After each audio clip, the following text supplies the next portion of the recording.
Hi everyone, we're going to spend 2 days in Portsmouth and Southsea. Bus connections from the park and ride into town are pretty good. There are 4 convenient stops to visit town or the Dockyard.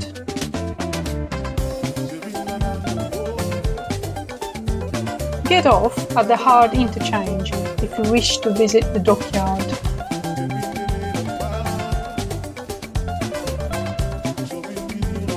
It's going to be a busy 2 days. We're going to visit a lot of places.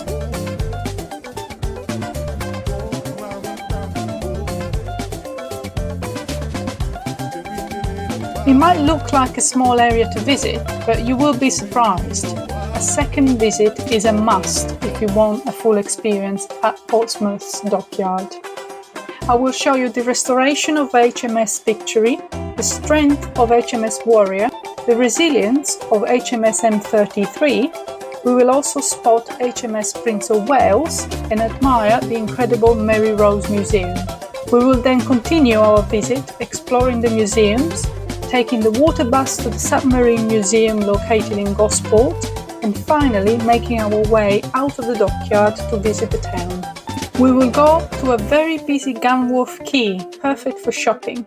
We will watch people abseiling outside Spinnaker Tower, then we will dive into old Portsmouth history, walking along the seafront to reach Southsea, and looking out for the Solent Forts in the distance.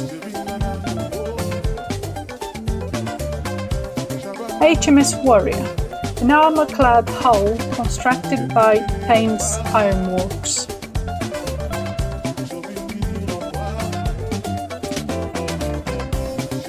We spotted a brave rigger scaling the heights on one of the masts.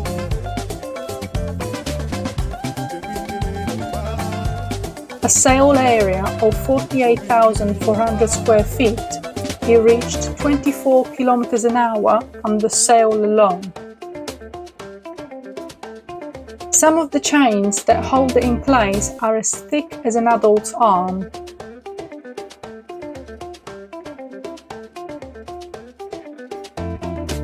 The sailor's hammock versus the comfy official's accommodation.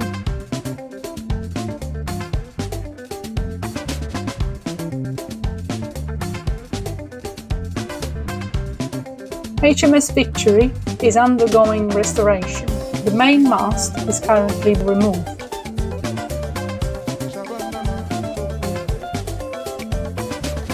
The bow restoration has been completed and it's been painted in the original colours.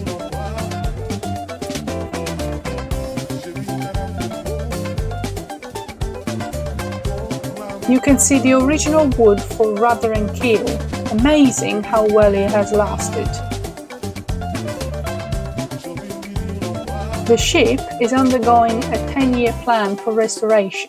The Death Watch beetles are its worst enemy, gradually eating the timber away. Inside the ship feels bright and fresh, a real treasure to discover.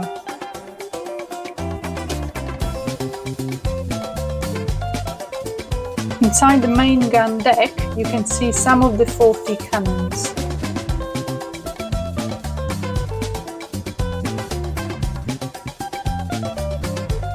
Better designed hammocks for sailors to rest.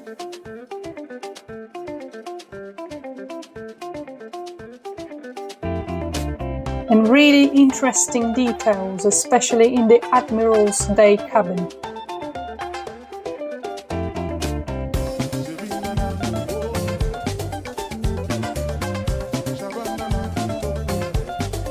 Don't miss a visit to the museums, they are full of artifacts. This is Boathouse 5, the special exhibition gallery. The HMS Victory Gallery, the nation's flagship, shows you the amazing cannonball hole through the base of the main mast. You will find Boaty McBoatface in the special exhibition gallery. This is famous for its expeditions and research underwater.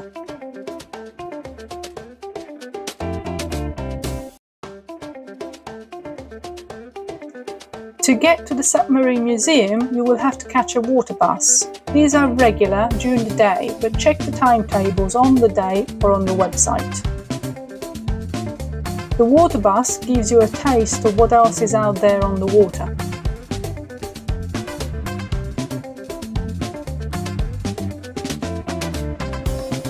You will see all sorts of vessels on the water.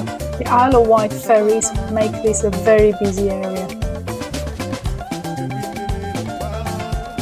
The return water bus stops at Gunwharf Quay too, or departs from here too, to give you a little more flexibility.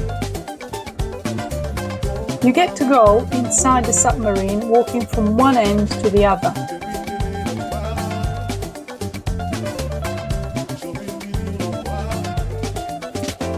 Inside, we found two extremely knowledgeable guides that have worked on the actual submarine when it was operational. Duck to go through the doors, although it is more spacious than you think.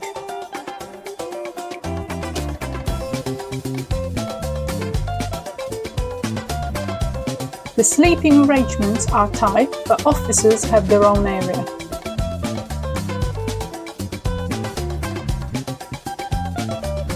Don't miss the actual museum. What can you see from the telescope?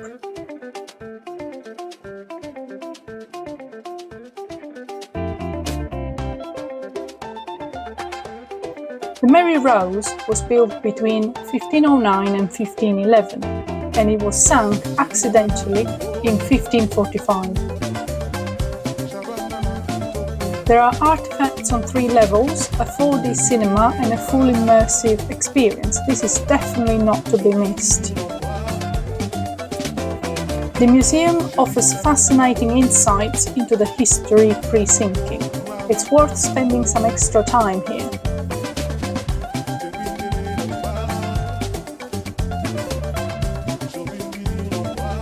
The HMS M33 is the sole remaining British veteran of the Gallipoli campaign. This boat is a unique survivor. Basic facilities, but with all the necessities on board for the crew.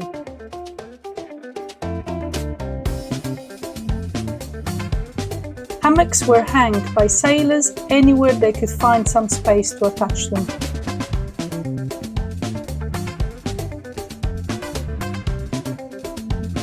A total of 72 men made up the crew, with Miss Muggins, the resident cat, and Squab, the ship's dog.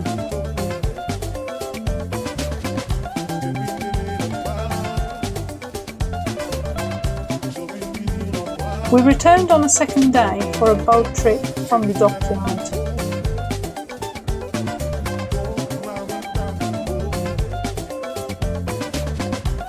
For the best views, go to the top right level of the boat when boarding.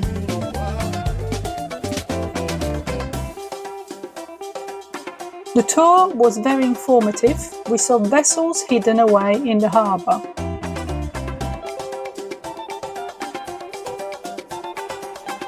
Several frigates were in for upgrades.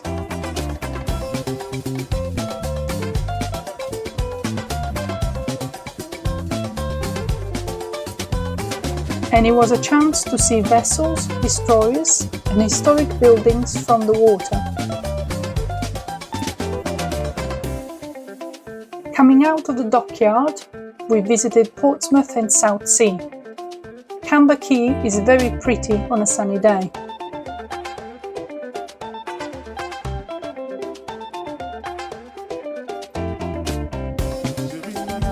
We walked along the city walls, and we saw some sections rebuilt over the centuries. The lanterns you see along the promenade were designed to create a blue string of lights in the harbour to guide boats in from the sea. The Millennium Promenade takes you all the way from Portsmouth Dockyard to Southsea Castle. Get close to the hovercraft departure point. Enjoy a walk along the seafront. The Solent Forts can be seen from the seafront, best if you have a good camera lens or binocular.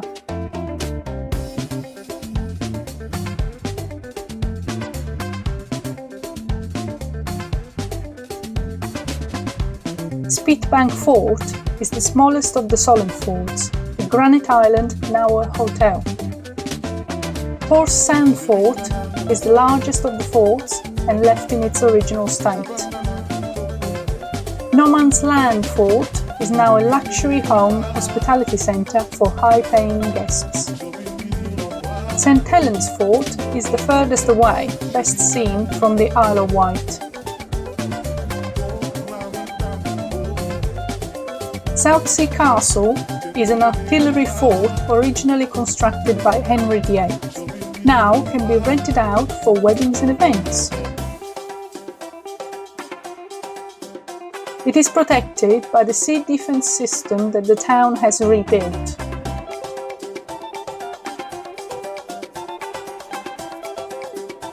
Spend some time at the castle to study the famous Battle of the Solent.